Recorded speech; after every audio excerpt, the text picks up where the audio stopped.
She was 7 months pregnant when James Carter slid the divorce papers across the table. Crystal glasses stilled. Conversations thinned into silence. "Sign it," he said loud enough for everyone to hear. "Let's not pretend this marriage still means anything." Beside him, Chloe Bennett, elegant, smiling, rested her hand over his. No one noticed how Isabella Carter didn't tremble. No one asked why she didn't argue. They mistook silence for weakness. They didn't know who she really was. If you believe dignity speaks louder than revenge, stay with this story. Tell me where you're watching from and what time it is for you right now. And if stories about truth and consequences matter to you, consider subscribing. The marriage between Isabella Carter and James Carter had never been loud. It had not begun with dramatic declarations or reckless passion. There were no impulsive elopements, no grand gestures that demanded witnesses. Instead, it had been built the way many respectable things in New York were built, quietly, deliberately, and with the appearance of stability that made others nod in approval. 5 years earlier, James had met Isabella at a private networking dinner in Manhattan. He was still in the early stages of building his tech startup, then sharp, ambitious, and carrying the kind of restless confidence that often precedes success or collapse. Isabella had been different. She spoke little, listened more, and asked questions that did not flatter but revealed. James had mistaken her calm for simplicity. He admired that at first. She did not compete for attention in a room where everyone else was trying to be seen. She did not interrupt. She did not exaggerate. When she spoke, it was precise, almost surgical in its clarity. That restraint intrigued him. It made him feel in ways he did not fully understand more significant. Their relationship progressed quickly, not because of overwhelming emotion, but because Isabella fit neatly into the structure James was trying to build for his life. She was stable, composed, undemanding, and perhaps most importantly, she never asked questions he did not want to answer. After their wedding, they moved into a modern apartment overlooking the Hudson. The view impressed their guests. The furniture was carefully selected. Everything about their home suggested control, intention, and upward movement. But control, as it turned out, was something James valued more than partnership. In the early years, his company Carter Dynamics struggled. Funding was inconsistent. Investors hesitated. There were months when the future felt uncertain, when the line between persistence and failure blurred uncomfortably. During those times, Isabella never panicked. She paid bills when needed, though she never made a show of it. When James asked, she would say simply, "It's handled." She never explained how. He did not press. At first he was grateful. Then gradually he became accustomed, and eventually he stopped noticing. Isabella worked from home most days. Her title, as she described it, was strategy consultant. The phrase was vague enough to avoid further inquiry, and James, increasingly consumed by his own ambitions, accepted it without much thought. But there were details, small, easily overlooked details that did not fit the simplicity of that explanation. Her calls often came late at night, long after James had gone to bed or left for another event. She spoke in low, measured tones, never raising her voice, never repeating herself. Sometimes she would step onto the balcony, closing the glass door behind her as if ensuring privacy not out of secrecy but out of habit. On those nights, the city lights reflected faintly against the glass, framing her silhouette in stillness. She never sounded uncertain. She never sounded like someone asking for permission. James noticed this once, briefly. Then he dismissed it. Because by then, Carter Dynamics had begun to grow. A new investor came in. Then another. The company gained traction, visibility, and with it a shift in James's behavior that was subtle at first, then undeniable. He stayed out later. Meetings turned into dinners. Dinners turned into nights that stretched past midnight. When he came home, he was often distracted, his attention split between his phone and whatever future he believed was just within reach. Isabella did not ask where he had been.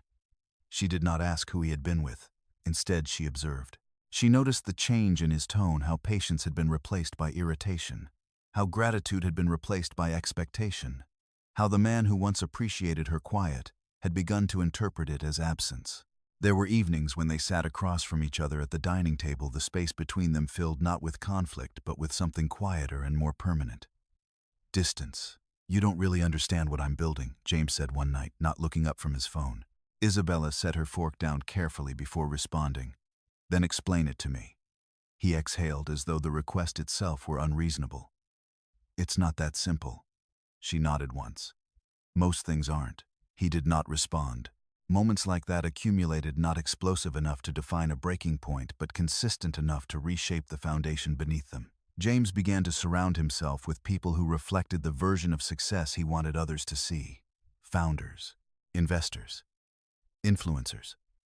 People who spoke loudly, moved quickly, and celebrated visibility as if it were achievement. In those circles, Isabella did not belong, or rather, she did not try to. She attended fewer events. When she did, she remained composed, polite, and largely unnoticed. She did not compete for attention, and in rooms where attention was currency that made her easy to overlook. James stopped introducing her with the same pride. Eventually, he stopped introducing her at all. Still, Isabella never objected. She adapted her schedule. She spent more time alone. She read. She worked. She made notes, though no one saw them. Not even James. What he did see when he chose to look was a woman who seemed unchanged while everything around him accelerated. And to him, unchanged began to look like stagnant. "You should get out more," he told her once. "Meet people. Do something. Bigger." Isabella considered that for a moment. Then she asked bigger than what James didn't have a clear answer. But he felt the gap widening. And instead of questioning his perception, he accepted it. He began to believe that he was outgrowing her.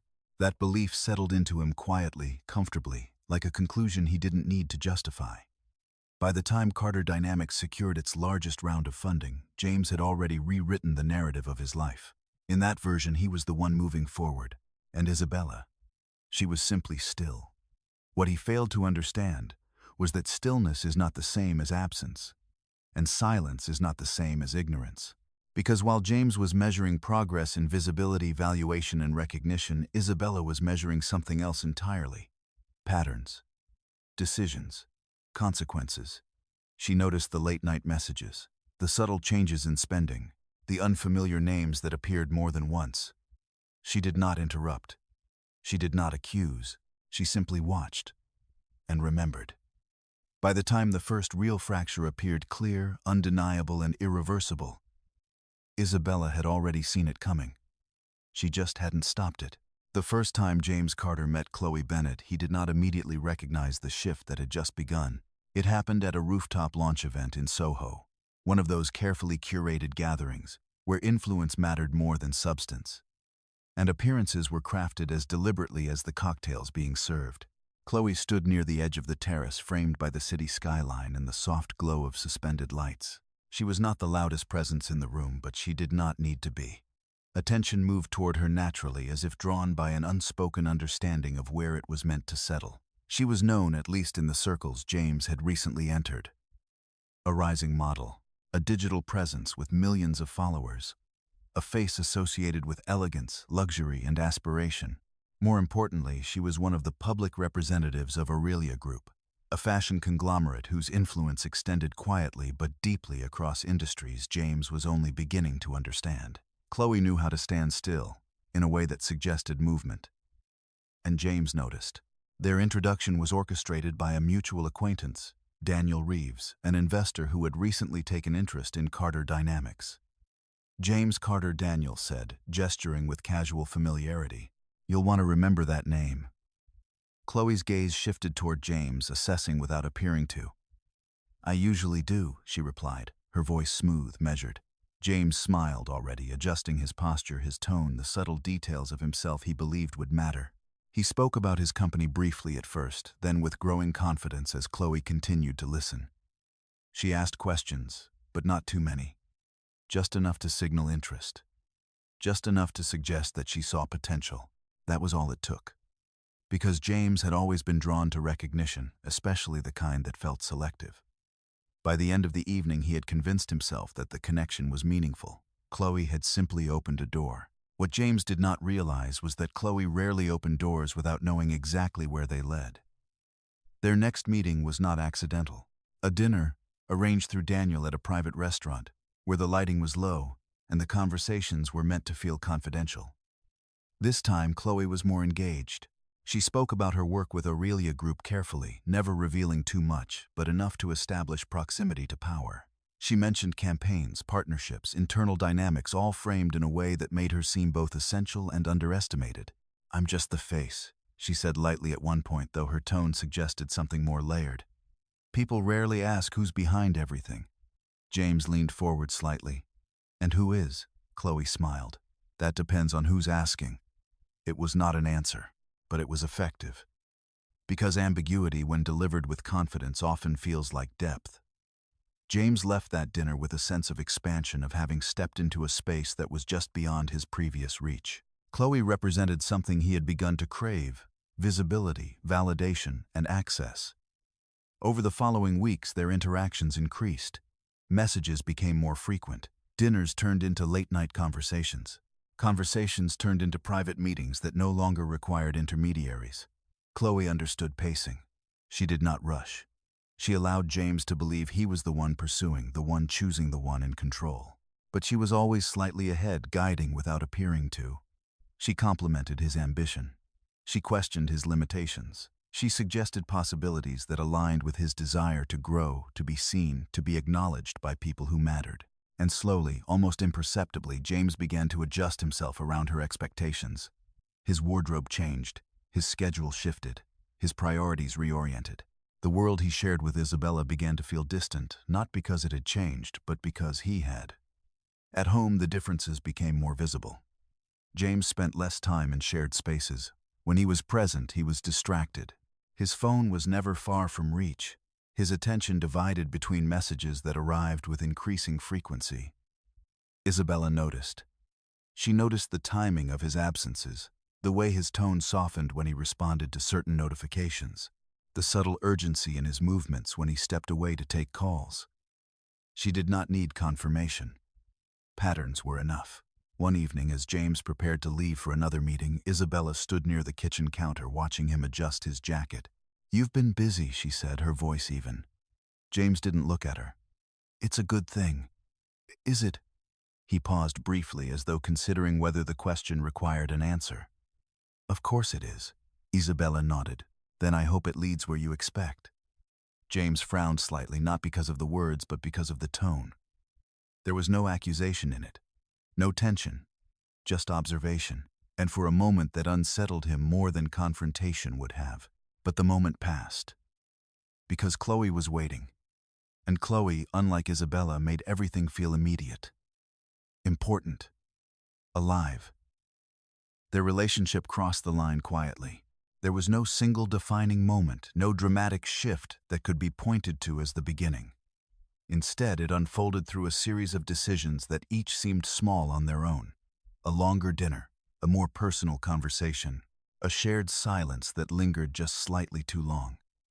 Until eventually the boundary that once existed no longer did. Chloe did not ask James to leave his marriage. Not directly. She didn't need to. She spoke instead about alignment. About growth. About not allowing anything or anyone to limit what he could become. "You have momentum," she told him one night, her voice soft but deliberate. "Don't let comfort slow you down." James understood what she meant, or at least he believed he did, because by then he had already begun to see Isabella through a different lens. Her quiet was no longer intriguing. It was distant. Her stability was no longer reassuring. It was limiting. And the life they had built together, it began to feel like something he had outgrown. Isabella, meanwhile, continued as she always had. She worked, she observed, she recorded. She learned more about Chloe Bennett not through gossip or speculation, but through data, public records, corporate affiliations, financial movements that connected individuals in ways conversations often concealed. She learned about Aurelia Group, about its structure, its influence, its carefully managed image, and the individuals who operated within it. Chloe, she discovered, was not as independent as she appeared, nor as powerful, but she was positioned close enough to something significant, close enough to matter. Isabella did not react.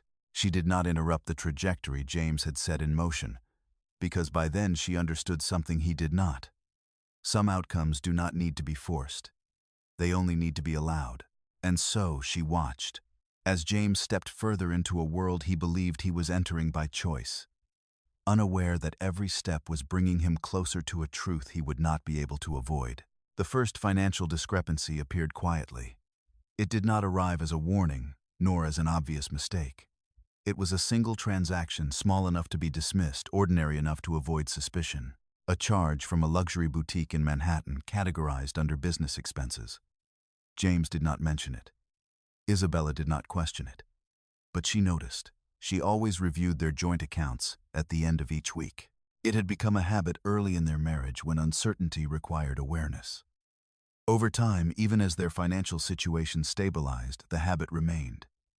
Not out of distrust, out of discipline. At first, she assumed it was a legitimate expense. Carter Dynamics had begun to operate in circles where appearances mattered.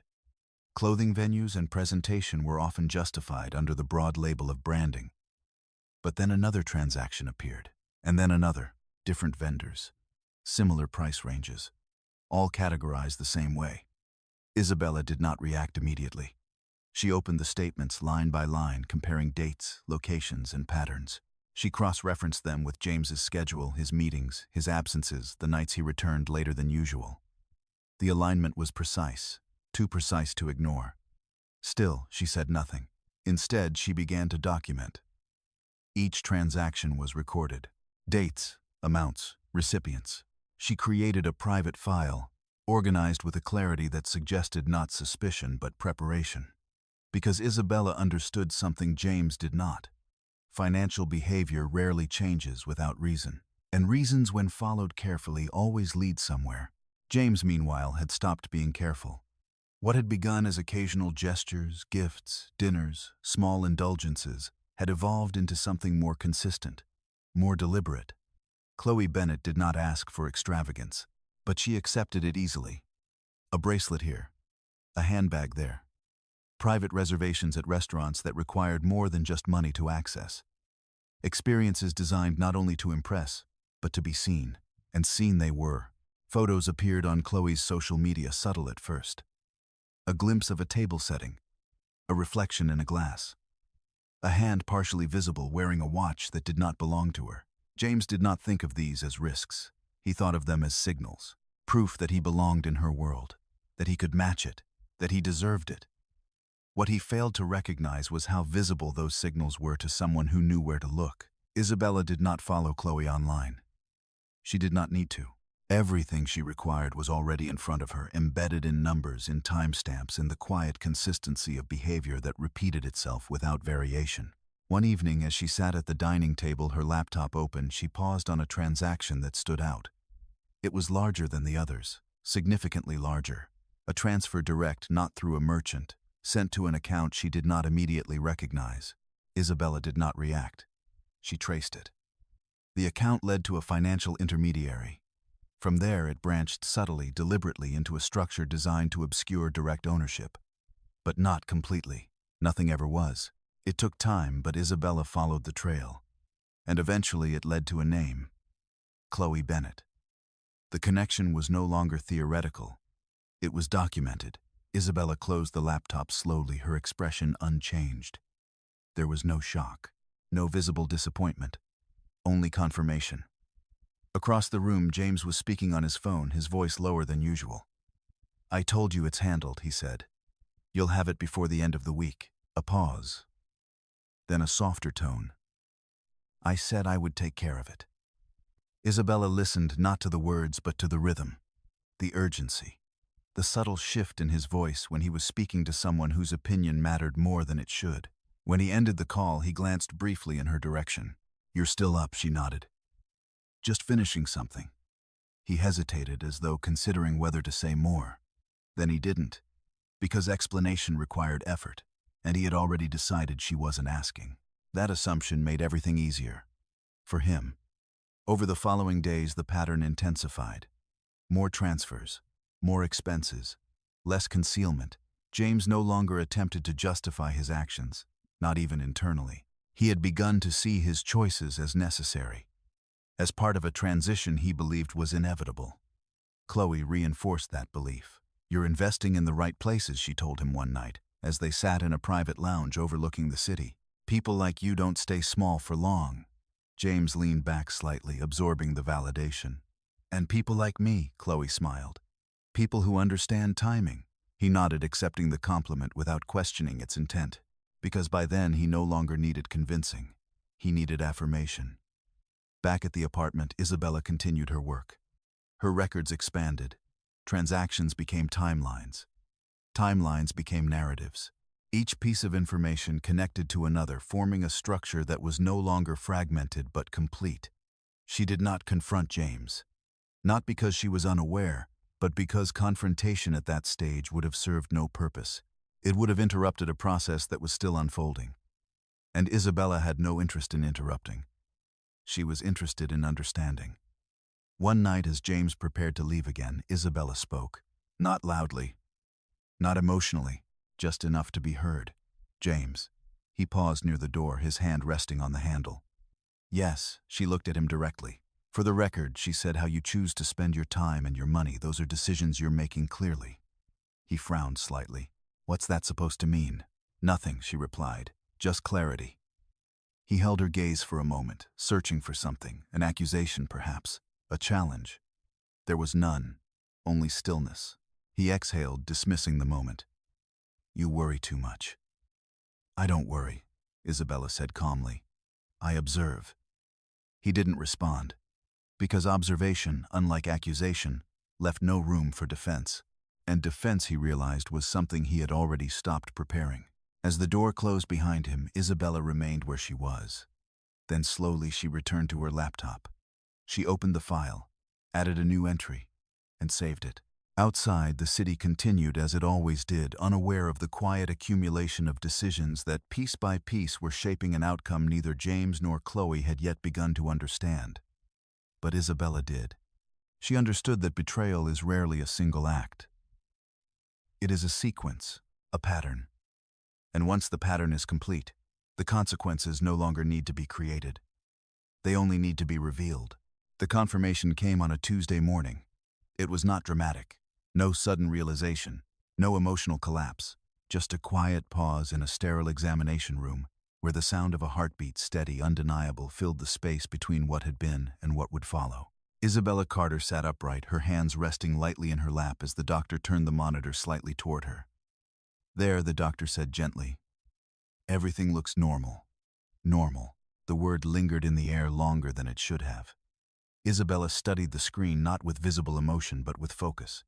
The image was abstract, indistinct to anyone unfamiliar with it, but the rhythm, the consistency of it was unmistakable.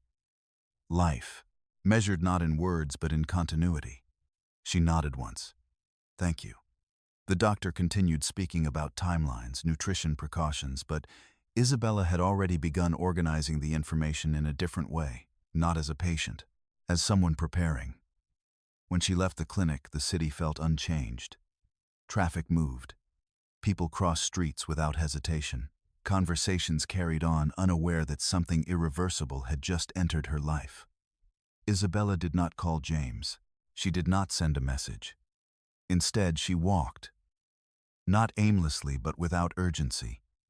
Each step deliberate, measured, as though she were adjusting to a new center of gravity that had shifted quietly without announcement.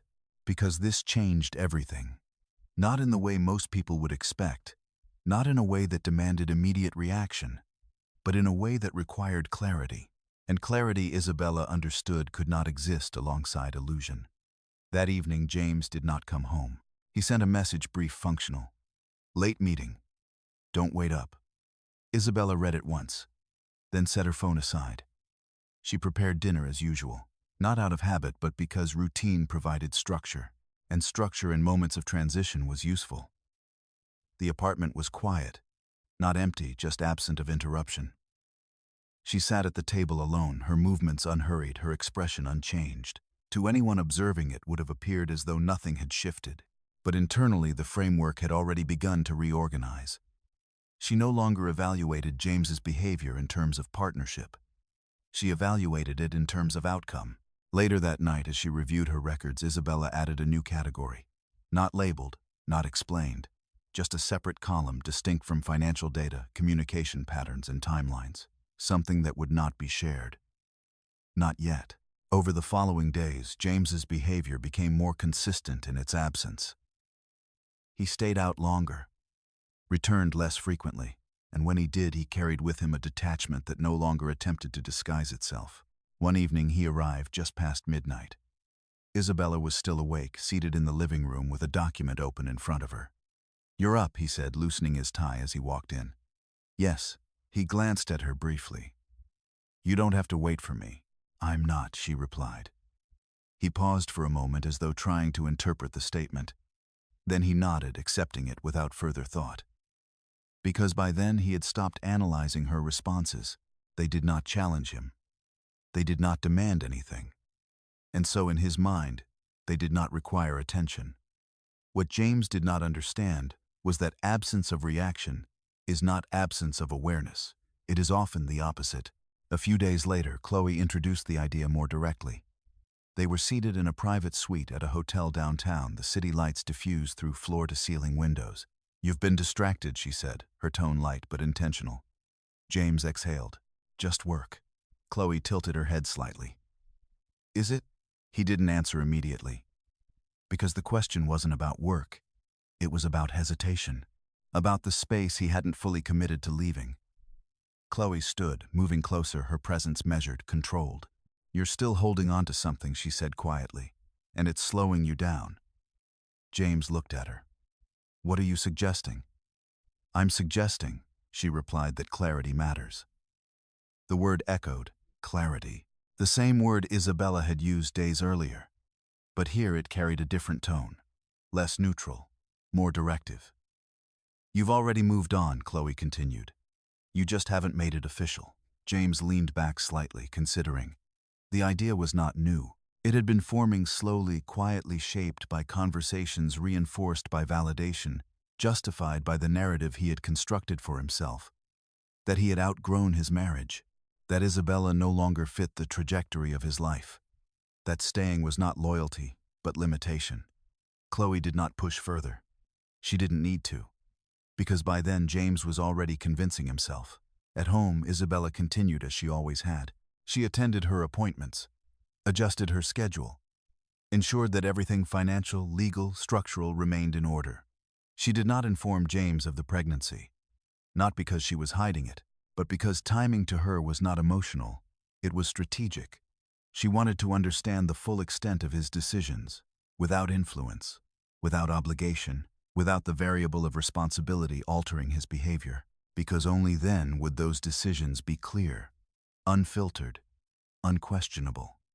One afternoon, Isabella received a call. She answered it without hesitation. "Yes." A voice on the other end measured professional. "We've completed the preliminary review you requested." "Continue," Isabella said. "There are irregularities, financial movements connected to external parties. We'll need authorization to proceed further." Isabella paused briefly. "Then you have it." No explanation, no hesitation.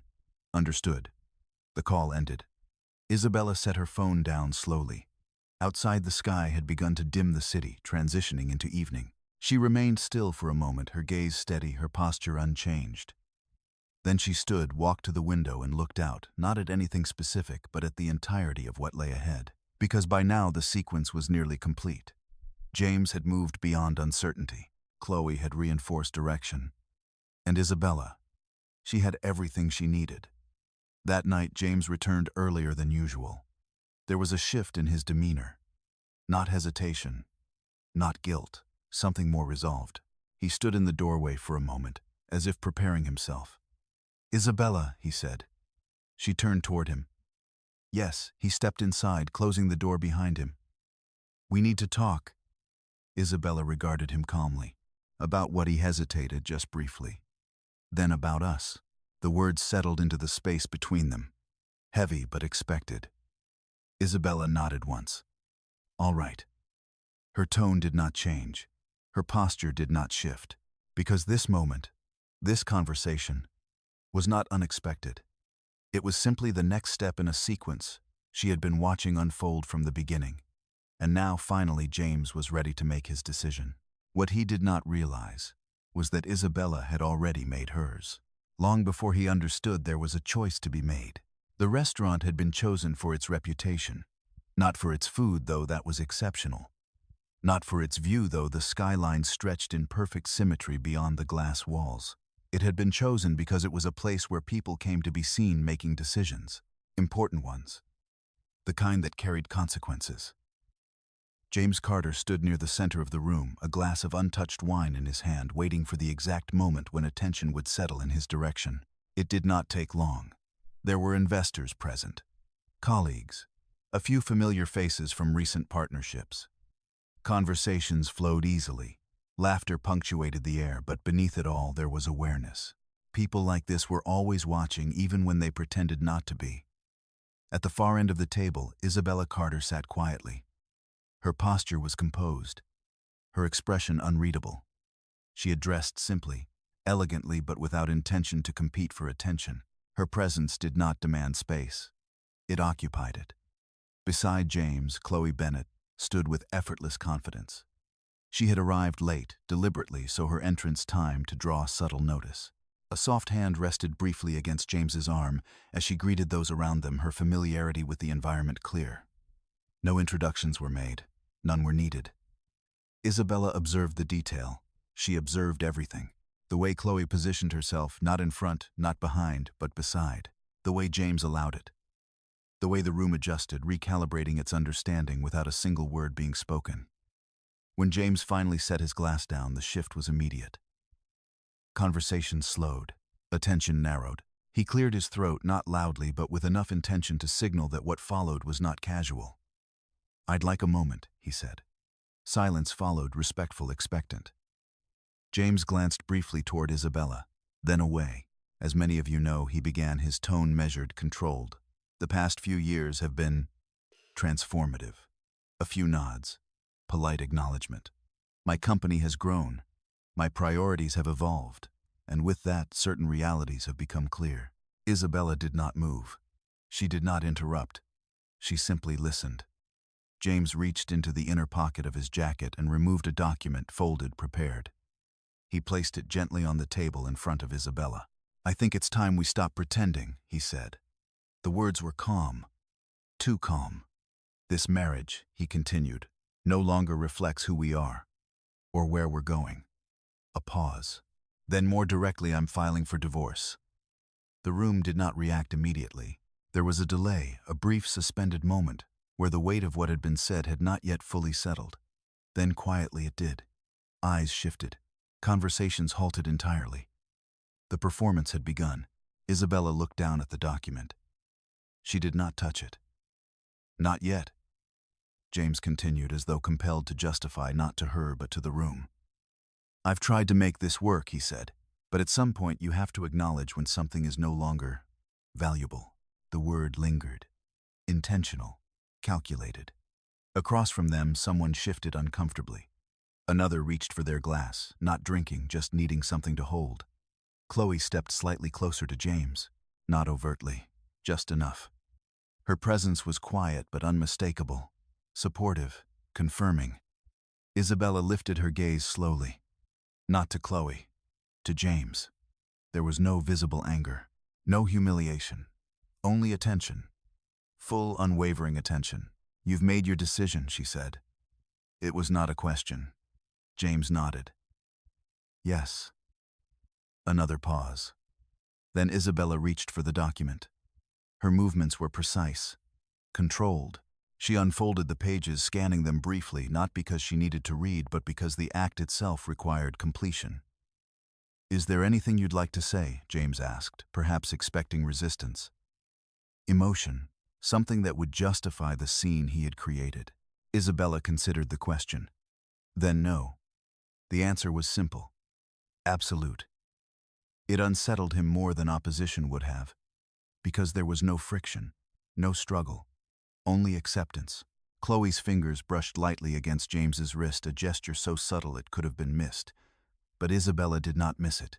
She missed nothing.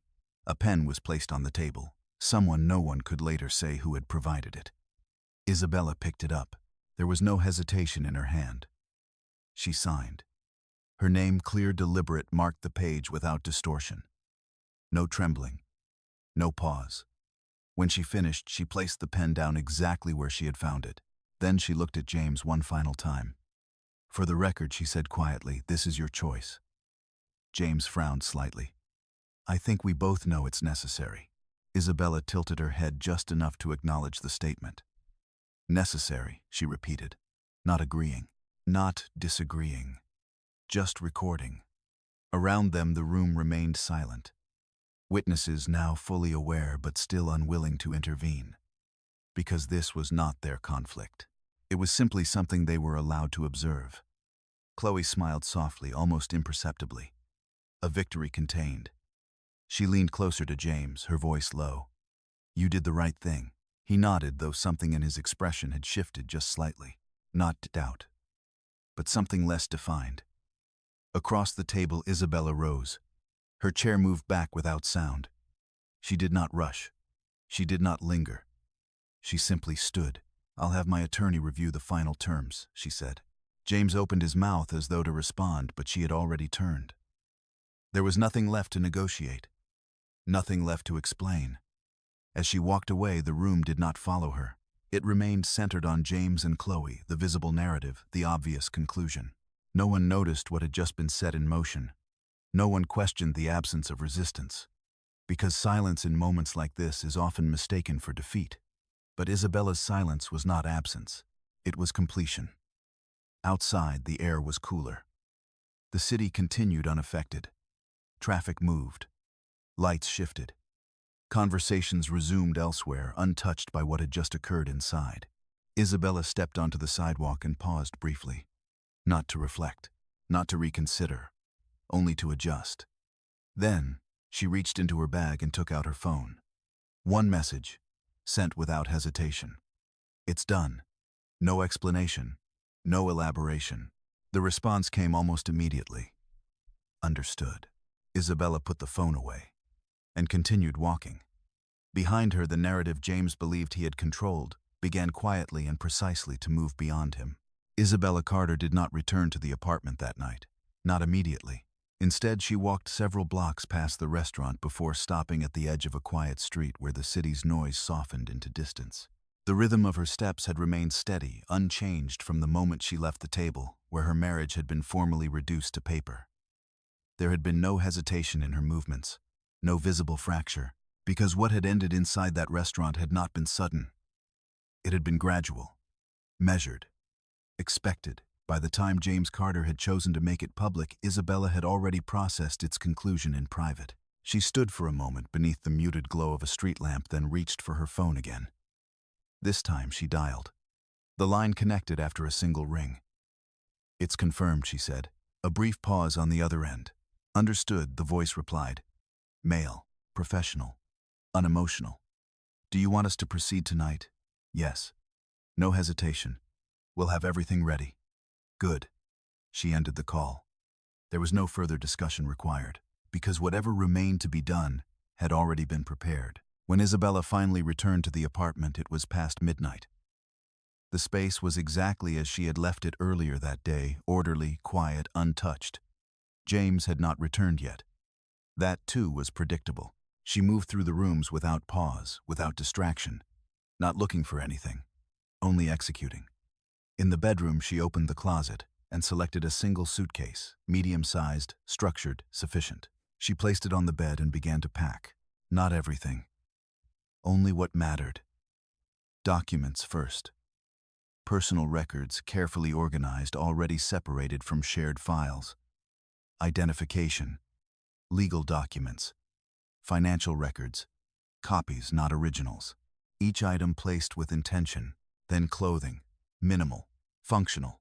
Enough for transition, not permanence. She left behind the pieces that had once been chosen for a life that no longer required them. Jewelry remained untouched. Gifts remained where they had been placed. Nothing that could be mistaken for dispute. Because Isabella was not dividing, she was exiting. In the living room, she paused briefly at the desk where she had spent so many evenings working in silence. Her laptop remained open. The files were still there. Complete. She closed it.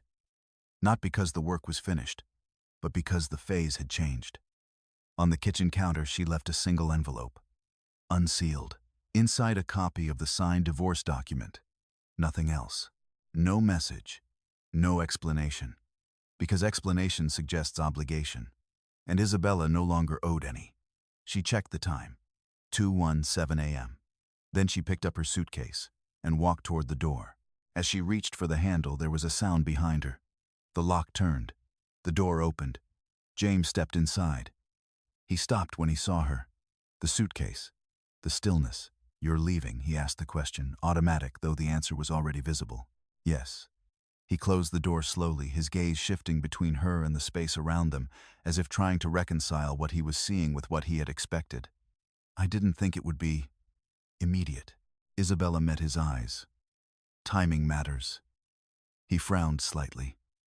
"That's it," he said. "You're just going to walk out." She considered the phrasing. "I'm not walking out," she said calmly. "I'm moving forward." The distinction seemed to unsettle him, because it removed him from the center of the action. This was not about leaving him. It was about continuing without him. He stepped further into the room. "We should talk about this," he said. "There are details. Logistics. They're already addressed." How, he asked, a hint of irritation surfacing. "We haven't even discussed anything yet." Isabella held his gaze. "You've made your decision," she said. "I've responded to it. That's not how this works." Her expression did not change. "It is now." James exhaled sharply, running a hand through his hair. "You're acting like this doesn't matter." "It does," she replied. "Just not in the way you expect." He studied her for a moment, searching for something: emotion, resistance, regret. There was none. Only clarity. And that, more than anything, unsettled him. "Where are you going?" he asked. Isabella paused briefly. "Somewhere appropriate." The answer was precise. Non-negotiable. He shook his head. "This is cold," he said. 5 years, Isabella. And this is how you handle it."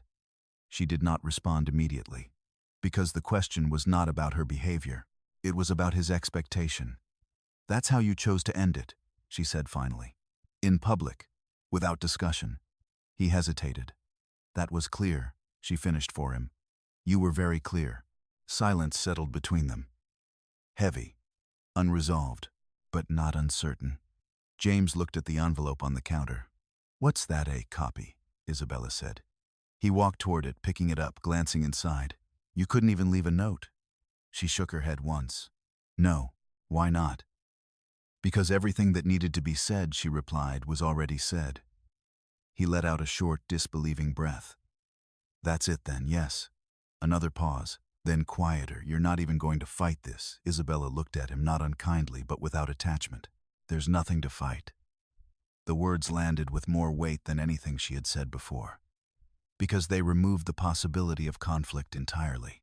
And without conflict, there was nothing left to win. James set the envelope down slowly.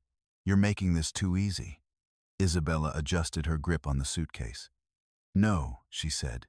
"You made it simple." He didn't respond, because somewhere beneath the surface, he understood the difference. Isabella moved toward the door. This time, there was no interruption, no attempt to stop her. Because stopping requires authority, and authority in that moment no longer belonged to him. As she stepped into the hallway, she did not look back. Not once. The door closed behind her with a soft, final sound. Inside the apartment, James remained where he was, still, alone. The silence that followed was different now. Not shared. Not temporary, but absolute. Outside, Isabella walked toward the waiting car at the curb. The driver stepped out, opening the door without a word. She placed her suitcase inside and took her seat. "Everything is ready," he said. "I know." The car pulled away from the curb, merging into the steady flow of the city. Isabella looked forward, not at the past, not at what had just ended, but at what had already begun. Because departure in its truest form is not defined by what is left behind, but by the precision of what comes next. And Isabella Carter had already planned every step. The building did not announce itself. From the outside, Aurelia Group's headquarters blended into the quiet authority of Midtown Manhattan, glass, steel, and understated design. There were no excessive logos, no theatrical displays of wealth. Its presence was controlled, deliberate, and like everything it represented, strategic. Inside, however, every detail was intentional. The lighting, the spacing, the silence between footsteps in the lobby, each element reinforced a single idea. Power did not need to be loud to be absolute. At 8:00 a.m., precisely, Isabella Carter entered through the private access corridor on the east side of the building. There was no hesitation in her movement, no pause, no need to announce herself. The security personnel did not stop her. They nodded, respectfully. "Good morning, Miss Carter." "Good morning." The exchange was brief, routine, as though her presence there was not unusual but expected. Because it was. The elevator responded to her access immediately. No buttons pressed, no delays. It moved directly to the executive floor, where the atmosphere shifted further, quieter, more contained. The doors opened, and the environment adjusted. Assistants looked up, not in surprise, but in recognition. "Good morning, Miss Carter. Good morning." A woman in her early 40s approached, tablet in hand, her posture straight, her tone precise. "Your 815 has been moved to 830 to accommodate the board," she said. "They're already assembling." Isabella nodded. "Any updates overnight?" "Yes," the woman replied. "Preliminary audit results came in at 640A. There are confirmed irregularities tied to influencer accounts." "Chloe Bennett?" Isabella asked. The assistant did not hesitate. "Yes." No reaction crossed Isabella's face. "Prepare the full report," she said. "I want everything consolidated before the meeting." "It's already in progress." "Good." She continued down the hallway, her steps measured, her presence shifting the energy of the space without effort. Behind closed doors, decisions were made that shaped markets, reputations, trajectories. And Isabella Carter, she was at the center of them. Her office was minimal. Large windows, neutral tones, a desk free of unnecessary objects. No personal photos, no distractions, only function. She placed her bag on the desk, set her phone beside it, and opened the file waiting on her tablet. The audit report. Numbers first. Always numbers. Because numbers do not lie. They only require interpretation. As she scrolled, patterns emerged quickly. Transfers. Authorizations. Irregular approvals tied to marketing budgets that exceeded standard thresholds. Influencer compensation that did not align with contractual structures. And beneath it all, a name. Repeated, Chloe Bennett. Isabella read without interruption, her focus absolute. Each line confirmed what she had already anticipated. But confirmation in this context was not emotional. It was procedural. At 8:28 a.m., her assistant reappeared. "They're ready." Isabella closed the file. "Send the final version to legal," she said. "Flag anything that requires immediate action." "Yes, ma'am." Then Isabella stood. Not quickly, not slowly, with intention. The boardroom was already occupied. 6 individuals, each representing a segment of Aurelia Group structure, finance operations, legal, external relations. They stood as she entered, not out of obligation, out of recognition. "Good morning," Isabella said. "Good morning, Miss Carter." She took her seat at the head of the table. No one else spoke until she did. "Let's begin." The head of finance initiated the report. "Over the past quarter, we've identified discrepancies within the influencer division, specifically unauthorized financial movements linked to secondary accounts." He paused, glancing briefly at the others. "We traced these transactions through multiple layers. The structure suggests deliberate concealment, though not sophisticated enough to avoid detection under full audit conditions." Isabella nodded once. "Continue." The legal representative leaned forward slightly. "The individual most directly connected to these irregularities is Chloe Bennett." No reaction. Only acknowledgement. "Explain the scope," Isabella said. "Misuse of allocated funds," the legal representative replied. "Personal enrichment through indirect transfers. Potential breach of contract fraud and misrepresentation. And external involvement." The room shifted slightly. The head of finance responded. "There are secondary accounts linked to external parties. One of them appears connected to a private entity, Carter Dynamics." The name settled into the room. Measured. Observed. Isabella did not interrupt. "Clarify the connection," she said. "It's indirect," he continued. "Funds moved through intermediary accounts before reaching entities associated with Carter Dynamics. We're still mapping the full structure. Estimated exposure. Significant, he replied. Enough to justify immediate action. Isabella folded her hands on the table. Timeline. We can initiate formal proceedings within 48 hours. She considered that. Then no. The word was quiet. Definitive. The room stilled. We proceed when everything is complete, she said. No partial action. No assumptions. The legal representative nodded. Understood. Continue the audit, Isabella added. Expand the scope. I want full visibility, not just on Chloe Bennett, but on anyone connected. Yes, ma'am.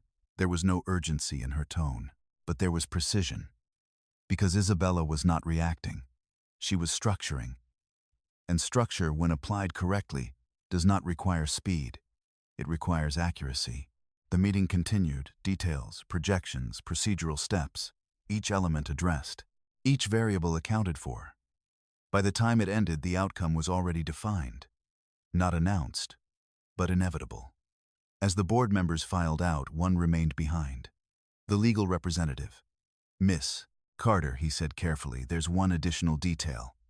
Isabella looked at him. Yes, the external party, James Carter. Your former husband. A brief pause. Not hesitation, just acknowledgement of context.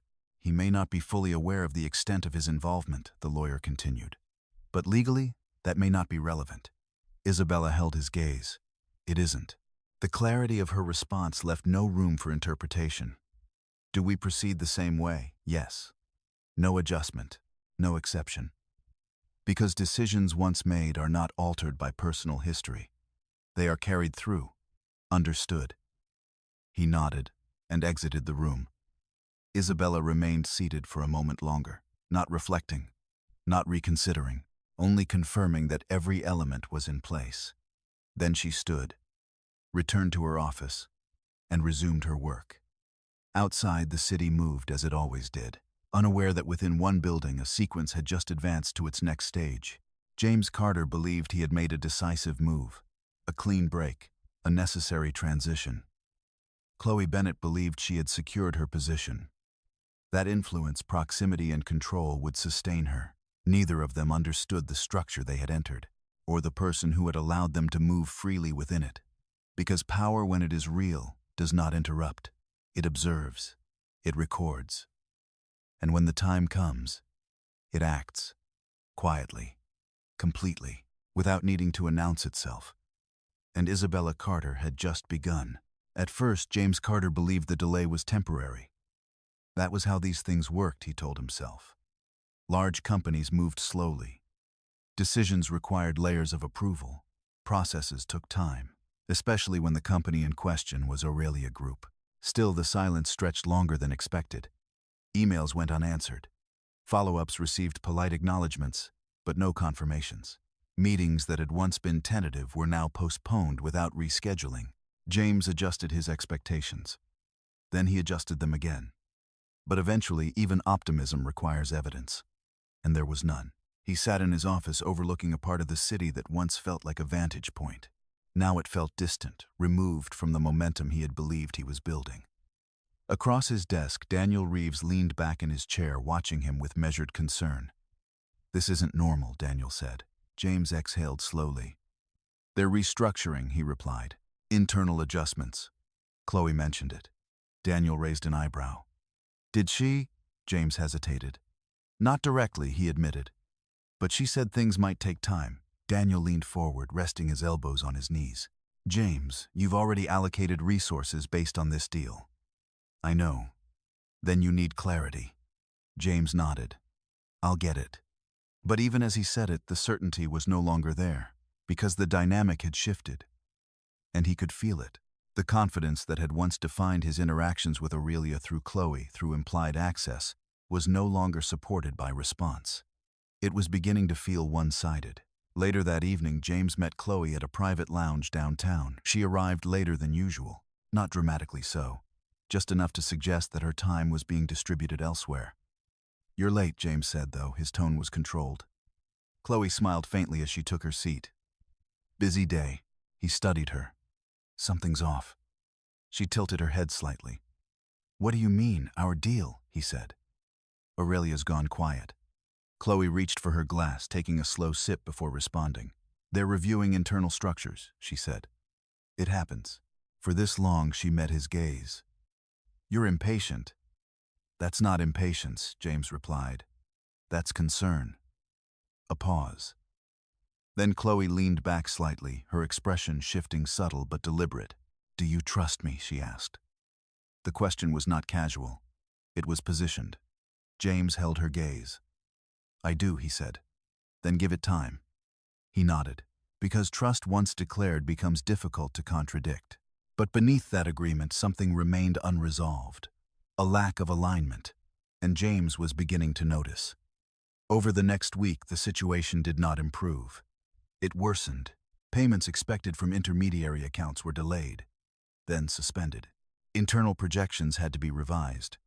Costs already committed began to outweigh incoming capital. James spent longer hours at the office reviewing numbers, recalculating strategies, attempting to stabilize a structure that had been built on an assumption of continuity, an assumption that was no longer holding. At night, his phone became a constant presence. Messages sent, replies delayed, calls made, some unanswered. The pattern was consistent and increasingly difficult to ignore. Meanwhile, Chloe's behavior shifted subtly at first. Then, more visibly, she became less available. Her responses shorter. Her tone, while still composed, carried a distance that had not been there before.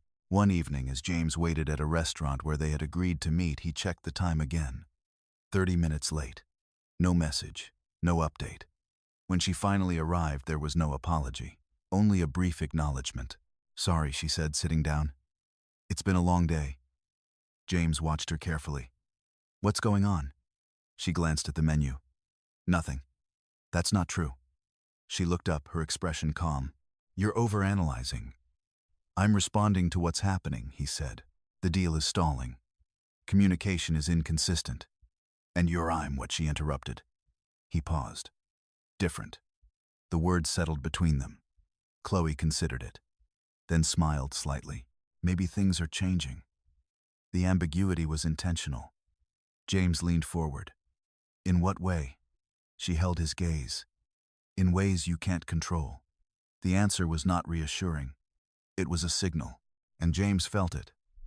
The shift from alignment to distance, from certainty to instability. He sat back slowly.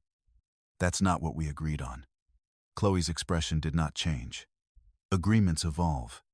And what does that mean for us?" A pause. "Then it means you need to adapt." The statement was clear, not dismissive, but not supportive either. James looked at her, searching for the version of Chloe he had come to rely on, the one who affirmed, who guided, who positioned him within something larger. But that version was no longer present. Or perhaps it had never been fixed. Back at Aurelia Group, the internal review continued. Expanded. Deepened. Every connection traced. Every transaction verified. The structure that had once appeared stable was being examined from within, systematically, without interruption. Isabella Carter reviewed the updates as they arrived. Not with urgency, but with precision. Each report added clarity. Each detail reinforced the pattern. Chloe Bennett's involvement was no longer questionable. It was defined, and James Carter, his position within that structure, was becoming clearer as well. Indirect, but present. Not central, but connected, enough to matter. Isabella did not react. She did not accelerate the process. Because the process, once initiated, did not require force, only completion. One afternoon, as she stood by the window of her office, her assistant approached quietly. "We've confirmed the full scope," she said. Isabella turned slightly, and the assistant handed her the updated file. "It's comprehensive." Isabella took it, scanning the first page briefly. Then she closed it. "Prepare the next phase," she said. "Yes, ma'am." No further discussion. Because by now the sequence had moved beyond discovery. It had entered execution. Across the city, James sat alone in his office. The numbers on his screen did not align. The projections no longer held. And for the first time since he had made his decision, he began to question not what he had left behind, but what he had stepped into. Because momentum once lost is difficult to recover. And clarity, when it arrives too late, does not restore control. It only reveals its absence. By the time Isabella Carter decided the evidence was sufficient, the structure had already closed around them.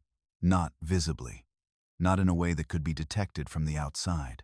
But internally, within Aurelia Group, within its financial systems, its legal frameworks, its layers of verification, everything was aligned.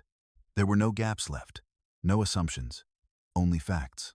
And facts, when organized correctly, do not require interpretation. They require presentation. Isabella sat at her desk, the compiled file open before her. The document was extensive pages of transaction logs, internal communications, contractual discrepancies, and mapped financial flows that connected individuals who believed their actions had been fragmented enough to avoid detection. They had not. Every transfer had a timestamp. Every authorization had a signature. Every deviation from protocol had left a trace. Chloe Bennett's involvement was no longer a question of suspicion. It was documented misuse, repeated, deliberate, structured. And James Carter, his name appeared less frequently, but consistently, not as the initiator, not as the architect, but as a beneficiary. Indirectly, financially, enough to establish legal relevance. Isabella did not linger on that distinction, because relevance in legal terms is not defined by intent. It is defined by connection. At 9:00 a.m., her legal team entered the room. 3 individuals, each carrying their own copy of the file. They took their seats without unnecessary conversation. The lead attorney, Michael Grant, opened first. "We've reviewed everything," he said. "The case is strong." Isabella nodded once. "Define strong." Michael adjusted his glasses slightly. "Documented financial misconduct, breach of contract, potential fraud. We have sufficient grounds to terminate, pursue damages, and initiate formal proceedings. And external parties, they're included," he replied. "Indirect involvement still carries exposure, especially if funds can be traced." Isabella leaned back slightly, her gaze steady. "Can they be traced?" Michael did not hesitate. "Yes." A pause.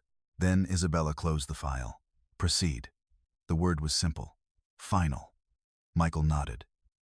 "We'll initiate internal termination protocols for Chloe Bennett immediately. Legal notices will follow within 24 hours.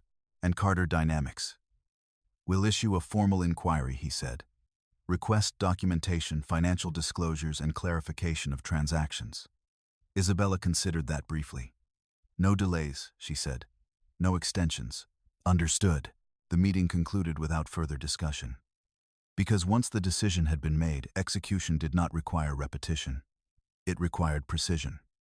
Across the city, James Carter was already feeling the shift. It began with an email. Subject line: formal inquiry, financial transactions review. Sender: Aurelia Group Legal Department. He opened it immediately. The language was neutral, structured, but unmistakably serious. It referenced specific transactions, dates, amounts, intermediary accounts. It requested documentation. Clarification. Response within a defined time frame. James read it twice, then a third time. His jaw tightened slightly. He reached for his phone and dialed Chloe. The call went to voicemail. He ended it. Tried again. No answer. A third time. Still nothing. He set the phone down, his mind moving quickly, reconstructing timelines, reviewing decisions, attempting to understand how something that had felt controlled was now being questioned. Because this was not a delay. This was escalation. Within an hour, a second email arrived.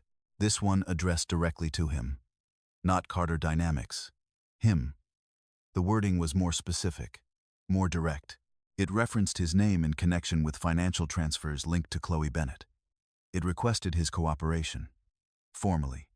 Legally. James leaned back in his chair, the weight of the situation beginning to settle in a way that could no longer be dismissed. This was no longer about a stalled deal. It was about exposure. He stood abruptly, pacing once across the office before stopping near the window. Then he reached for his phone again. This time he called Daniel Reeves. Daniel answered on the second ring. "What's going on?" James said without preamble. Daniel's voice was measured. "I was about to call you. You've seen it?" "Yes." A pause. "This is serious, James." "I didn't do anything illegal," James said quickly. These were standard transactions, investments, operational expenses, were they? Daniel interrupted. The question was not accusatory, but it was direct. James hesitated, because certainty requires clarity, and clarity in that moment was incomplete. They were connected to Chloe, James said. She said everything was approved internally. Daniel exhaled slowly. That doesn't protect you. Silence followed. Not empty, but heavy. What do I do? James asked. You get a lawyer, Daniel said. Immediately. James nodded, though Daniel couldn't see it. And Chloe. Another pause. I wouldn't rely on her right now. The call ended shortly after. James remained where he was, his phone still in his hand, the room around him suddenly unfamiliar. Because control, the sense of it, the belief in it, had shifted. And in its place was something else. Uncertainty. Back at Aurelia Group, Chloe Bennett received her notice in person. She had been called into a private conference room. No explanation provided in advance. When she entered, two individuals were already seated, one from legal, one from human resources. The atmosphere was formal, contained. She smiled, though it did not reach her eyes. Is this about the campaign schedule? She asked lightly. No, the legal representative replied. The folder placed in front of her was thick, structured, final. We've completed an internal audit, he continued. This meeting is to inform you of the findings. Chloe's expression shifted subtly. But enough. She opened the folder. Read the first page, then the second. Her movement slowed, not dramatically, but noticeably. This isn't accurate, she said. It is, the legal representative replied calmly. These transactions are documented. Her gaze lifted. Sharp now. Focused. You're making a mistake. No, he said.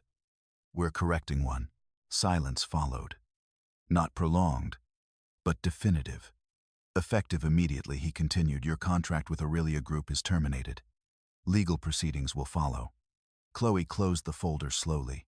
Her composure returned, not because the situation had improved, but because reaction in that moment would serve no purpose. Who authorized this? She asked. The question was precise, targeted. The legal representative held her gaze. The decision comes from the executive level. Chloe did not ask further. Because there are levels of authority that do not require names. They are understood, and for the first time she began to question the structure she had believed she was operating within. Back across the city, James Carter stood in his office staring at the emails on his screen. The narrative he had constructed, the one that placed him in control in motion in ascension, was no longer holding. Because evidence, unlike belief, does not adjust to perception. It remains, and when it is presented, it does not argue. It concludes. The formal notice arrived in 3 formats: email, courier, and registered legal delivery. Each identical in content, each structured with the same deliberate precision. James Carter read all 3, not because they differed, but because repetition in moments like this creates a kind of reluctant comprehension. This was not a warning. It was a procedure already in motion. The letter outlined the next steps clearly. A formal investigation initiated by Aurelia Group. A request for full financial disclosure related to specific transactions. A scheduled legal conference within 5 business days. Notification of potential civil liability pending review. There was no accusation framed in emotional language. No implication beyond what could be proven. Just facts. And the expectation of response. James sat at his desk long after the courier had left, the envelope still open beside him. The office, once a space of forward motion, now felt static, contained. He reached for his phone again. Chloe. This time she answered. What? Her tone was sharp, controlled. You got the notice? James asked. A pause. Yes. What's happening? Another pause. Then, they're overreaching. The words came quickly. Too quickly. James frowned. This doesn't look like overreach, he said. They have records, Chloe. Specific ones. They're misinterpreting them. Are they? Silence. Not long. But enough. James leaned forward. You told me everything was approved, he said. That this was standard. It is. Then why am I being contacted directly? Chloe exhaled a controlled release of breath. Because they're trying to build a case. Against you. Against anyone they can connect. The phrasing unsettled him. Anyone. That includes me, James said. Yes. The simplicity of her answer carried more weight than anything else she had said. You didn't think that mattered, he asked. I thought you understood the structure. I understood what you told me. Another pause. This one longer, more deliberate. Then maybe you didn't understand enough, Chloe said. The shift was subtle, but undeniable. Responsibility once shared was now being redistributed. And James felt it. You're stepping back, he said. I'm protecting myself. And I'm what? She didn't answer immediately. Then, you need to do the same. The call ended shortly after. Not abruptly, but without resolution. James remained still, the phone in his hand, the conversation replaying not for what had been said but for what had changed. Because alignment, the sense that they were moving in the same direction, was no longer there. Back at Aurelia Group, the process advanced without interruption. Legal teams coordinated across departments. Documentation was prepared. Timelines established. Every step aligned with internal protocol. No deviation. No delay. Isabella Carter reviewed each stage, not as an observer, but as the point of authorization. In her office, the atmosphere remained unchanged. Quiet, ordered, precise.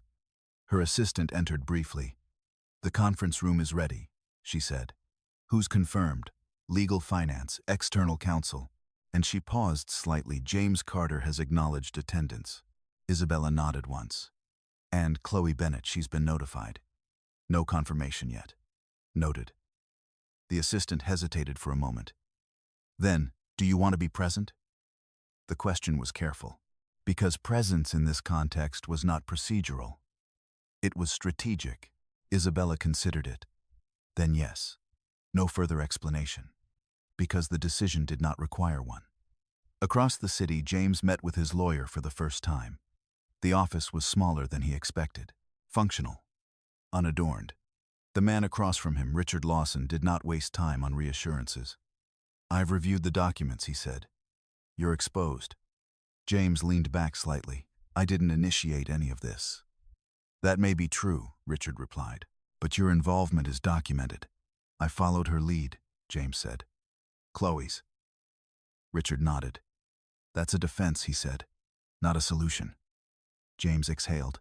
What are my options? Full cooperation, Richard said. Immediate disclosure. And distance. Distance from what? From her. The answer was immediate. Clear. James frowned. You think she's the primary target. I think she's central, Richard said. And you're connected.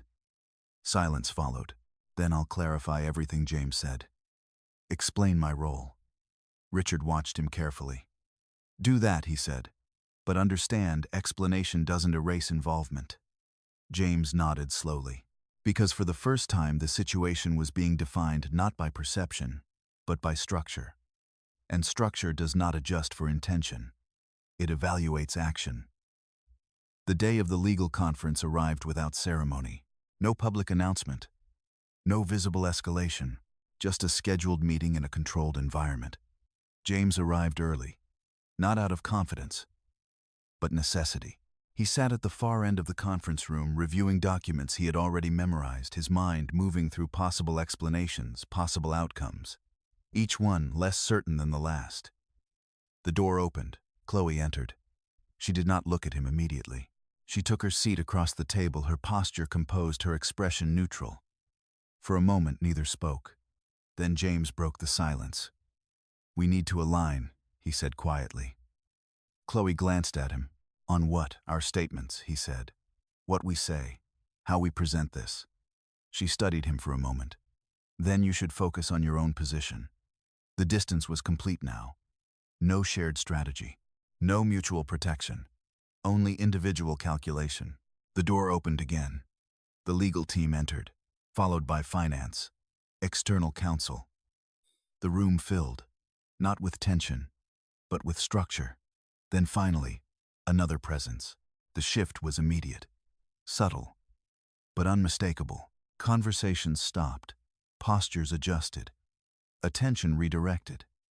Isabella Carter entered the room, not quickly, not slowly, with the same measured precision that had defined every step she had taken. James looked up. At first, there was no recognition, only observation. A figure, composed, familiar in posture but not in context. Then, understanding, not fully, not immediately, but enough to disrupt certainty. Chloe's expression changed first. A flicker, brief, then controlled.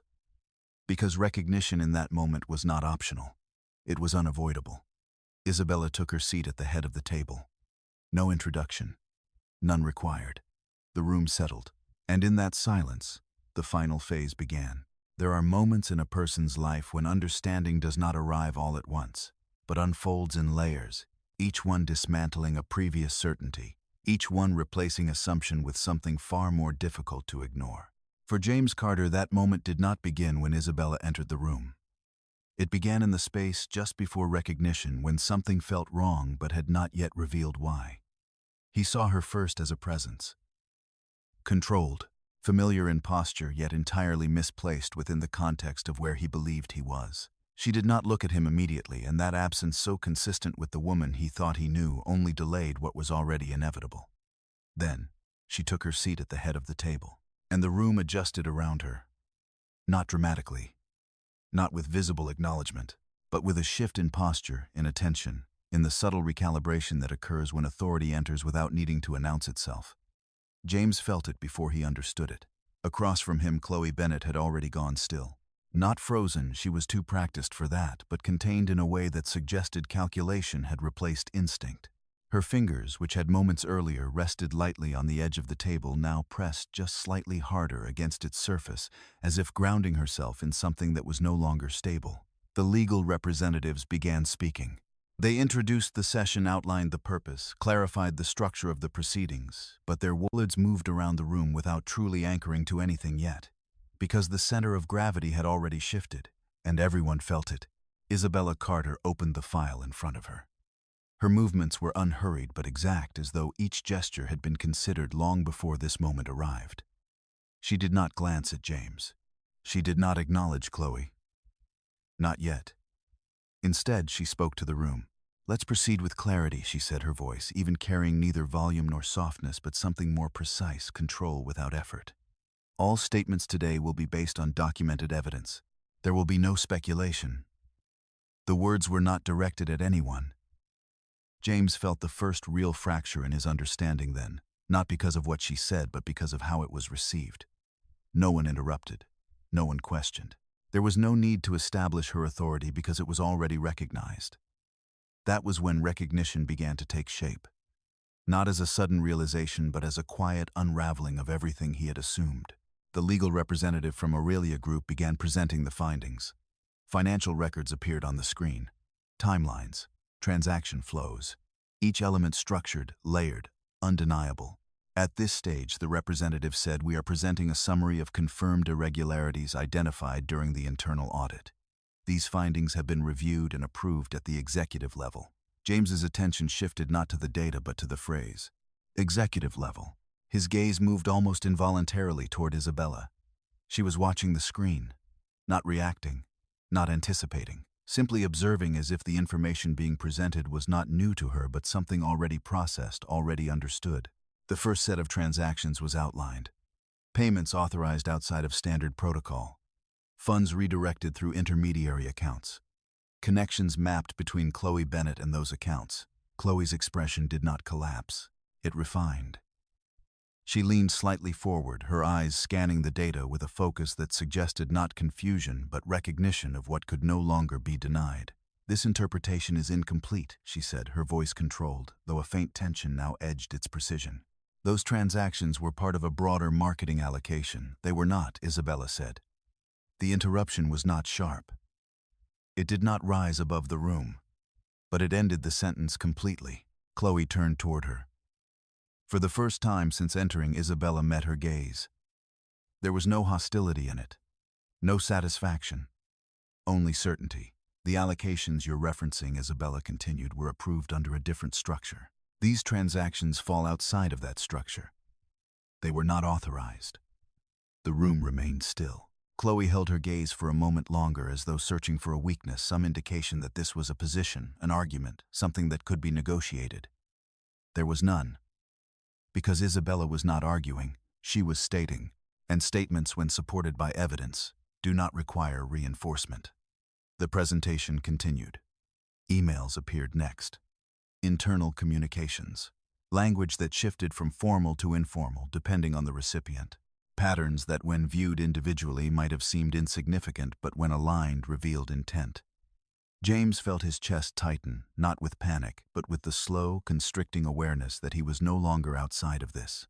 His name appeared. Once, then again, not central, but present. Connected through timing, through transfers, through proximity to decisions he had accepted without question. "This is a mischaracterization," he said the words, leaving him before he had fully formed them. The room turned, not sharply but collectively. James leaned forward slightly, his voice steadier now, as though asserting control could still alter the direction of what was unfolding.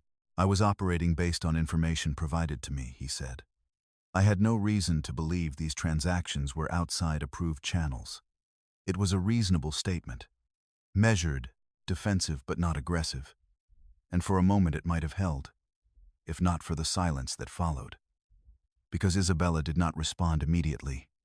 She allowed the words to settle, to exist, to be fully heard.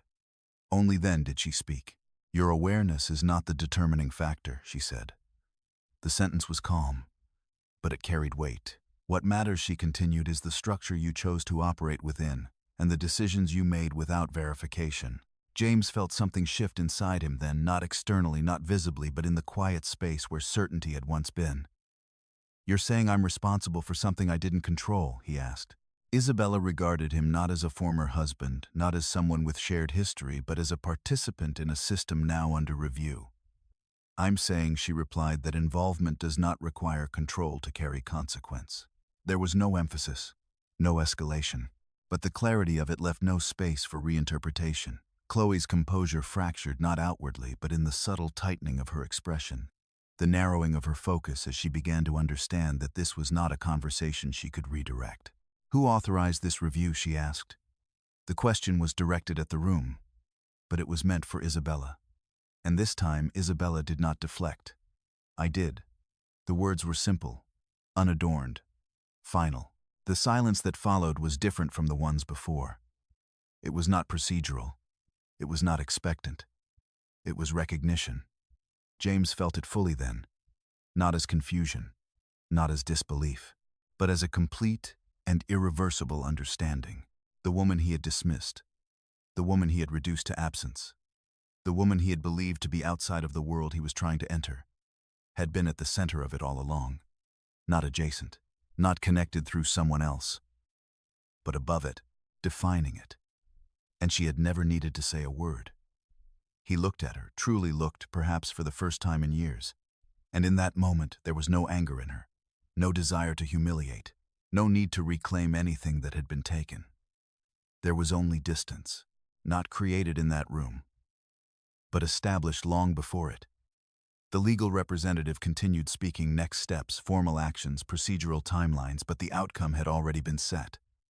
Not in that moment, but in every moment that had led to it. Isabella closed the file in front of her. Not abruptly, just as one closes something that has reached its natural conclusion. "Proceed with formal filings," she said. The room acknowledged, quietly. And just like that, it was done. Not dramatically, not loudly, but completely. After the meeting concluded, no one rushed to leave. Not because there was more to say, but because the kind of finality that had just settled into the room did not allow for abrupt movement. It required a moment, brief, controlled, but necessary for each person present to reorganize their understanding of what had just occurred. Papers were gathered, laptops closed, quiet exchanges took place between legal teams, voices lowered, precise, already shifting from revelation to execution. At the head of the table, Isabella Carter remained seated for a few seconds longer than the others. Not out of hesitation, but because she did not move until the moment had fully resolved. Only when the room had begun to empty did she stand, collecting her file with the same measured care she had shown throughout. There was no change in her expression, no visible indication that anything personal had taken place. Because for her, nothing had. This had not been personal. It had been structural. Across the table, Chloe Bennet rose more slowly. The composure she maintained was intact but thinner, now held in place not by confidence but by discipline. She did not look at anyone immediately, not even at the legal team who had just outlined the terms of her termination and the pending proceedings. Instead, her gaze shifted toward Isabella. Direct, unwavering. "You planned this," Chloe said. It was not an accusation. Not quite. It was closer to recognition, arriving too late to be useful. Isabella did not respond immediately. She adjusted the documents in her hands, aligning their edges before placing them neatly into her folder. Then she looked at Chloe. "I prepared for it," she said. The distinction mattered. Planning implies intent directed at a person. Preparation implies readiness for an outcome. Chloe studied her, searching for something, resentment perhaps, or satisfaction. There was neither. "You could have said something," Chloe continued, her voice still controlled, though the edges had begun to sharpen. "Before all of this." Isabella considered that briefly.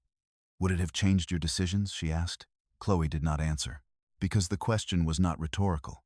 It was precise, and its answer, if given honestly, would not serve her. "Exactly," Isabella said softly. There was no triumph in the word, only closure. Chloe's jaw tightened slightly, the only visible fracture in her composure. "This isn't over," she said. Isabella inclined her head just slightly. "No," she agreed. "It isn't." The agreement, calm and unchallenged, seemed to unsettle Chloe more than resistance would have, because it removed the illusion of control entirely. Without another word, Chloe turned and left the room. Her exit was composed, measured, but no longer anchored. James Carter remained seated. He had not moved when the others stood, had not gathered his things, had not spoken, because the shift he was experiencing was not procedural. It was internal, and it did not follow the pace of the room. He looked at Isabella, but not in the way he had before, not with expectation, not with familiarity, but with a kind of searching that had no clear direction. "How long?" he asked finally. The question was quiet, uncertain. Isabella paused, her hand resting lightly against the back of her chair. "How long? What? How long have you been this?" he said, the phrasing incomplete, as though the full scope of what he meant could not yet be contained in language. Isabella regarded him steadily. "I haven't been anything different," she replied. The answer was simple, but it carried a weight that forced him to reconsider every assumption he had made. James let out a slow breath. "I didn't know." "No," Isabella said. "You didn't ask." The words were not sharp. They did not accuse. But they settled into the space between them with undeniable clarity. James looked down at the table, at the documents that had been left behind, at the remnants of a situation he had believed he understood. "I thought," he began, then stopped. Because what he had thought no longer held. "You thought I wasn't involved," Isabella finished for him. "That what I did didn't matter." He did not deny it, because denial in that moment would have required justification. And there was none. Silence followed. Not strained, not uncomfortable, just honest. For the first time in a long time. "I didn't think you would," he said, searching again for language. "Handle it like this." Isabella tilted her head slightly. "Like what?" "Without reacting," he said. "Without any of it. Emotion, conflict, resistance." Everything he had expected. Everything that would have allowed him to position himself against something. "There was nothing to react to," Isabella said. "Only something to complete." He looked at her again, more carefully now, as if trying to understand not just what she had done, but who she had been all along. "And us?" he asked. The word lingered, fragile, undefined. Isabella's expression did not change. "That ended when you decided it did," she said. The clarity of it left no room for reinterpretation. James nodded slowly. Because even now, even in this moment, she was not reclaiming anything. Not the relationship, not the narrative. She was simply acknowledging the sequence as it had occurred. "I didn't think it would." He paused, then continued, "End like this." Isabella considered that. "Then it didn't," she said. He frowned slightly. "What do you mean?" "This," she said, gesturing lightly to the room, to the documents, to the aftermath, "is just the result." The distinction settled heavily. Because results are not beginnings. They are conclusions. And conclusions are built long before they arrive. James leaned back in his chair, the realization now complete, not sudden, not dramatic, but thorough. He had not lost control in that room. He had never had it. Not in the way he believed. "I misjudged you," he said. Isabella did not respond immediately. Then yes, the agreement was not softened, not framed, just accepted. He let out a quiet breath, something between acknowledgement and resignation. And now, the question was not about business, not about legal outcomes. It was something else, something less defined. Isabella picked up her folder. "There is no now for us," she said. Again, no harshness, no dismissal, just truth. She moved toward the door, not hurried, not hesitant. James watched her, understanding now that this was not an exit in response to him. It was simply the continuation of a path that no longer included him. As she reached the threshold, she paused, not turning back fully, but enough to complete the moment. "Make sure you respond to the legal requests on time," she said. "It will matter." Then she left. The door closed quietly behind her. And for the first time since everything had begun, James Carter was alone with a version of reality that did not adjust to his expectations. Outside, the process continued. Legal actions moved forward. Contracts were terminated. Accounts reviewed. Chloe Bennett's name began to disappear from the structures that had once supported her. James's company, already strained, began to feel the weight of uncertainty pressing in from every direction. Investors hesitated. Partners withdrew, not out of judgment, but out of calculation. Because instability, even when it is not fully understood, is rarely something people choose to remain attached to.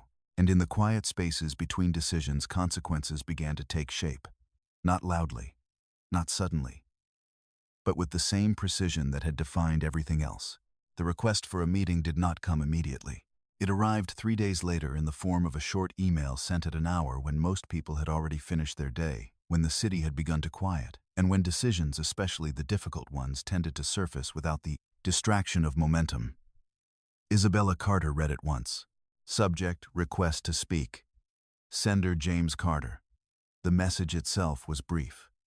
No explanations. No justifications. Only a request, direct, restrained, and in its own way unfamiliar coming from him. She did not respond right away. Not because she was avoiding it, but because timing to her was never reactionary. She closed her laptop, stood from her desk, and walked toward the window of her apartment, a different one, now far from the space she had once shared with him. The city below moved in distant patterns of light, its rhythm steady and different. There were no interruptions here, no residual echoes of conversations left unfinished, only clarity. She knew what the meeting would be. Not reconciliation, not negotiation. Something quieter, something that arrived only after consequence had already begun to settle. The following morning she replied with a time and location. Neutral, public, defined.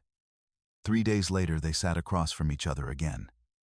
Not in a private room, not in a place designed for performance, but in a quiet cafe on the edge of the city where conversations unfolded without audience and without expectation of spectacle. James arrived first. He had chosen a table near the window, though he did not appear to be looking outside. His posture was composed, but there was a stillness to him now that had not existed before, a kind of restraint that suggested not control but adjustment. When Isabella entered, he stood, not out of habit, out of something closer to recognition. "Thank you for coming," he said. She inclined her head slightly. "Of course." She took her seat. There was no immediate conversation, only the quiet presence of two people who no longer shared a life but were connected by something that had not yet been fully concluded. James spoke first. "I've been working with a lawyer," he said. "I've responded to everything they requested." Isabella nodded once. "That's appropriate." He let out a small breath as if confirming something to himself. "I didn't understand how serious it was," he continued. "Not at the beginning." She did not interrupt. He continued. "I thought it was a review, a process, something that could be clarified quickly." He paused, then added more quietly, "I was wrong." The admission was simple, unadorned, and perhaps for that reason it carried more weight than anything he had said before. Isabella rested her hands lightly on the table. "Yes," she said.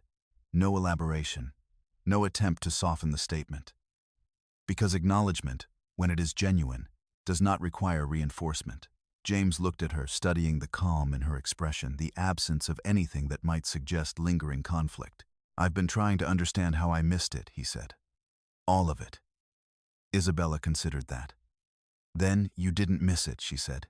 "You chose not to look." The words were not delivered with force, but they settled into the conversation with precision. James lowered his gaze briefly. "I thought I knew you," he said. "You knew what you paid attention to," she replied. Another silence followed. Not strained, but reflective, the kind that allows something to be processed without interruption. James leaned back slightly. "I've been going over everything he said. The timeline, the decisions, the way things shifted." He paused. "I keep thinking there was a moment where I could have done something differently." Isabella watched him. "There were several," she said. He gave a faint, almost self-aware nod. "That sounds right." A server approached briefly, placing 2 glasses of water on the table. Neither of them had ordered anything else. When the server left, the conversation resumed. "I'm not here to argue," James said, "or to change anything that's already happened." She waited. He hesitated, then continued, "I needed to say that I understand my part in it now."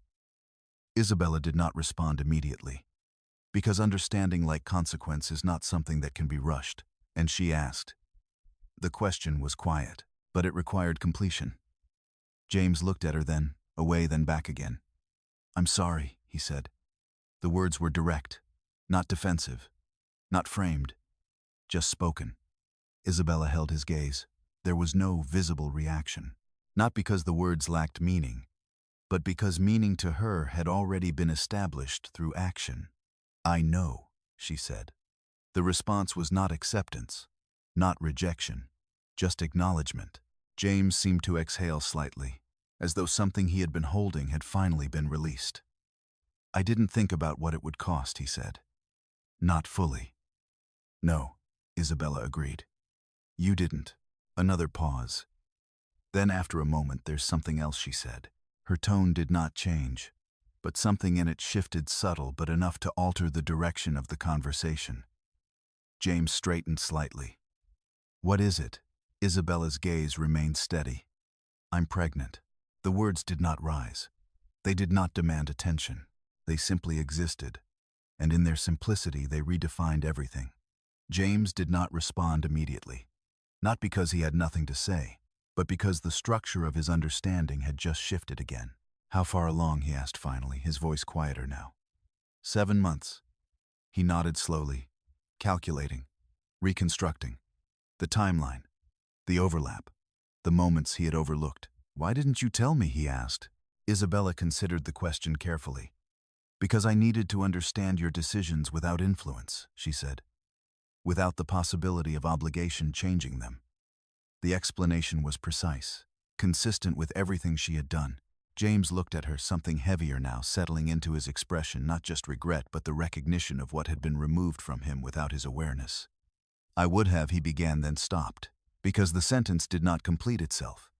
And perhaps it could not. Isabella did not fill the silence. She allowed it to remain, because unfinished statements often reveal more than completed ones. "What happens now?" he asked. The question carried more weight than before, not just about them, but about something that extended beyond them. Isabella folded her hands lightly. "I will take responsibility," she said. "For the child, for the structure that supports it." "And me?" he asked.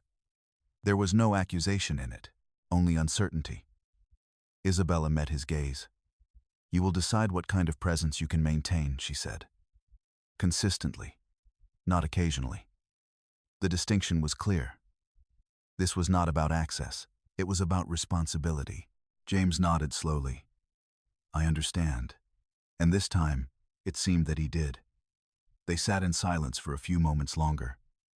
Not because there was more to resolve, but because the conversation had reached its natural conclusion. Isabella stood first. "I have another meeting," she said. Of course she did. James rose as well. "Thank you," he said. She inclined her head. Then, without hesitation, she turned and walked toward the door. No pause, no glance back, because some endings do not require confirmation. They are complete the moment they are understood. And this one already was. There are endings that arrive with noise, sharp, visible, impossible to ignore. And then there are those that settle quietly, almost indistinguishable from the ordinary, until one day it becomes clear that something has already concluded, and what remains is not an aftermath, but a continuation in a different where. Direction.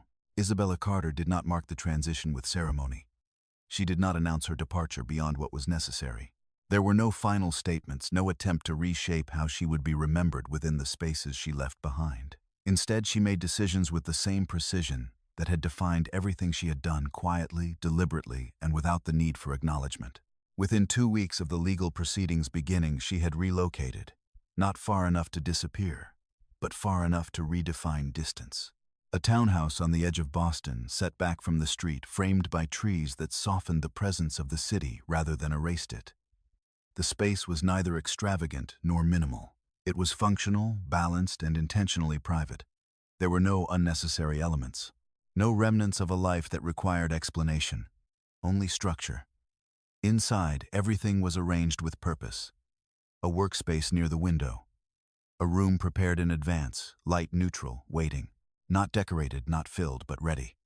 Because preparation to Isabella was never reactive. It was anticipatory. Her work continued. Meetings conducted remotely. Decisions made without interruption. Aurelia Group adjusted seamlessly to her physical absence from New York because her presence had never depended on proximity. It had always been structural, embedded in systems, in processes, in authority that did not require visibility to function. The legal case progressed. Chloe Bennett's position within the company was formally erased, not dramatically, not publicly, but thoroughly. Contracts terminated. Associations dissolved. External communications revised with the careful neutrality that corporations use when removing something without drawing attention to it. The proceedings against her moved forward in measured steps. No spectacle, only documentation. James Carter's situation unfolded differently. Carter Dynamics, already strained, could not withstand the pressure of uncertainty. Investors withdrew, not in panic but in sequence, each decision reinforcing the next. Partnerships paused, then dissolved. Projects that had once seemed promising became liabilities in a context that no longer supported them. Within a month, the company entered restructuring. Not collapse, but close enough that the distinction felt negligible. James responded to every legal request, on time, completely, not because he believed it would restore anything, but because he understood finally that delay would only deepen consequence. He did not attempt to contact Isabella again immediately. Not after their last conversation, because something in that exchange had clarified the boundary in a way that did not require reinforcement. When he did reach out again, it was different. Structured, respectful, consistent, not frequent enough to intrude, not distant enough to disappear. He asked about the child, about her health, about what would be required of him, not in abstract terms but in practical ones. And when Isabella responded, her answers were clear, defined, without ambiguity, because she did not leave space for misinterpretation.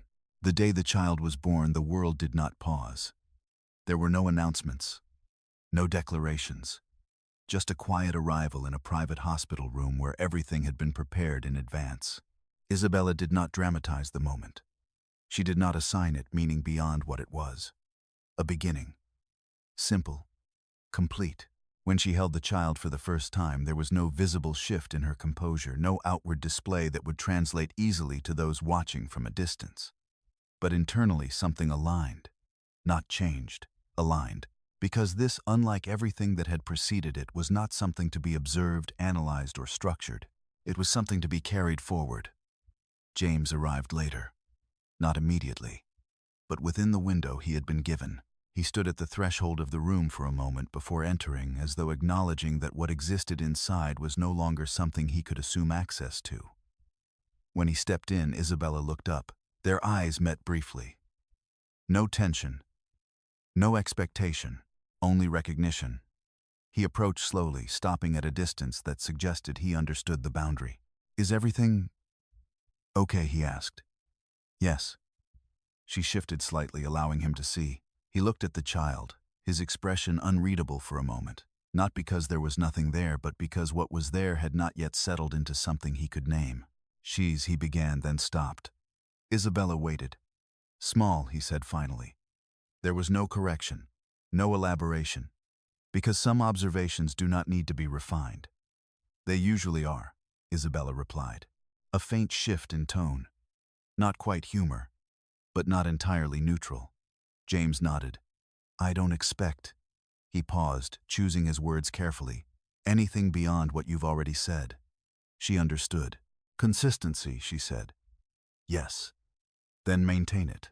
The instruction was simple, not framed as a condition, as a requirement. He nodded again.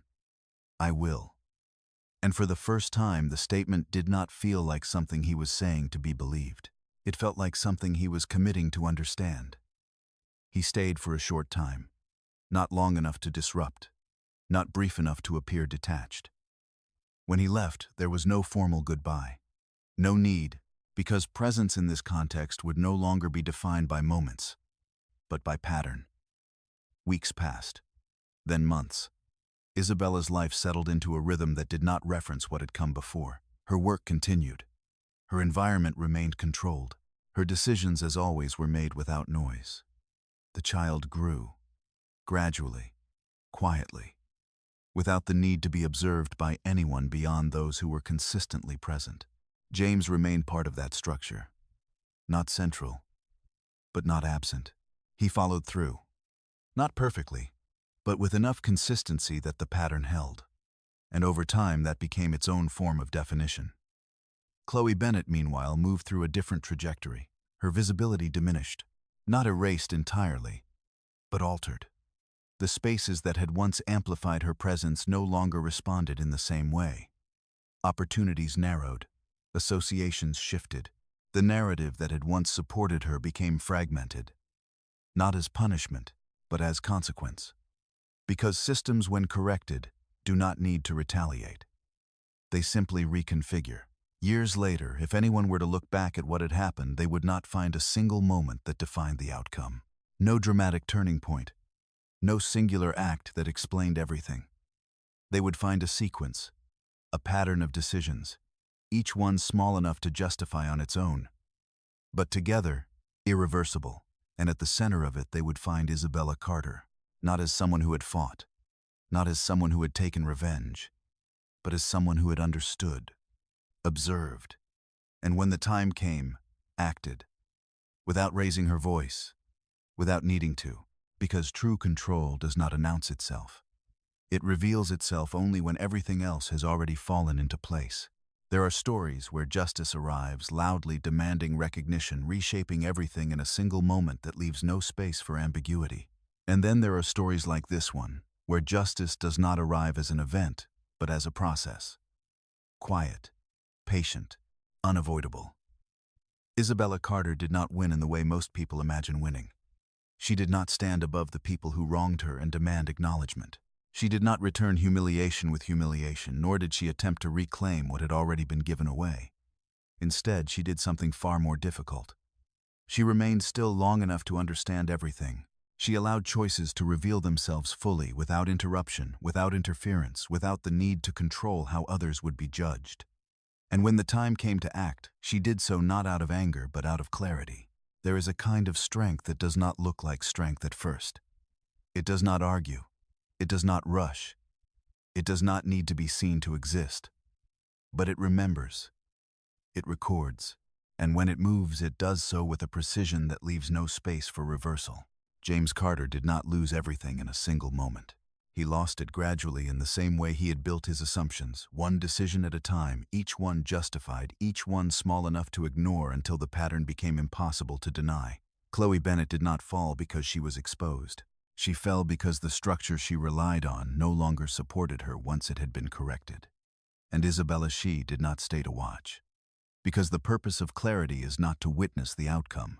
It is to move forward without needing it. If this story stayed with you, not because of what happened, but because of how it unfolded, you're not alone. Let me know where you're watching from and what time it is for you right now. I always find it fascinating how stories like this travel across different places and moments. And if you believe that quiet strength, patience, and clarity matter more than noise, you might want to stay for the next story.